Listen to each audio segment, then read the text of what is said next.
बातमी आहे पुण्यातून। वंचित संदर्भात पुण्यामध्ये वंचितची सत्ता परिवर्तन महासभा आयोजित करण्यात आलेली आहे। प्रकाश आंबेडकर हे या सभेला संबोधित करणार आहेत।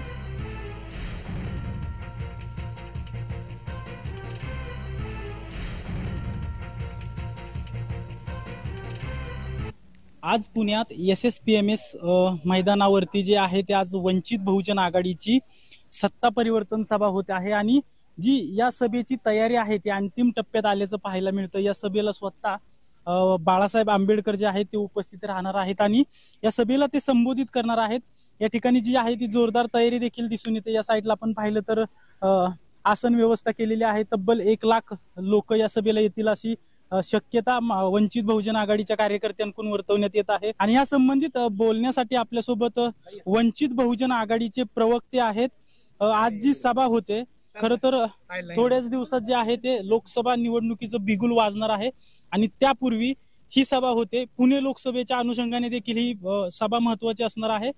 एकूणच सभेचं नियोजन कसं असणार आहे आणि आज काय तुमची भूमिका असणार आहे? गेल्या 1 महिन्यापासून या सभेचं नियोजन चालू आहे।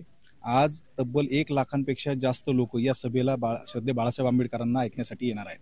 पुणे लोकसभेच्या अनुषंगाने ही सभा अत्यंत महत्त्वाची असणार आहे, कारण गेल्या 2019च्या लोकसभेच्या वेळी आम्हाला अवघ्या 8 दिवसामध्ये त्या ठिकाणी आमचे आजचे राज्याचे अनिल अण्णा जाधव हे उपाध्यक्ष आहेत, ते ओबीसी घटकातील आहेत। त्यांना 8 दिवसामध्ये प्रचाराला त्या ठिकाणी वेळ मिळाला नाही, परंतु वंचित बहुजन आघाडी ही तब्बल त्यावेळेस 5 लाखांपेक्षा जास्त मतदान त्या ठिकाणी घेतलेले।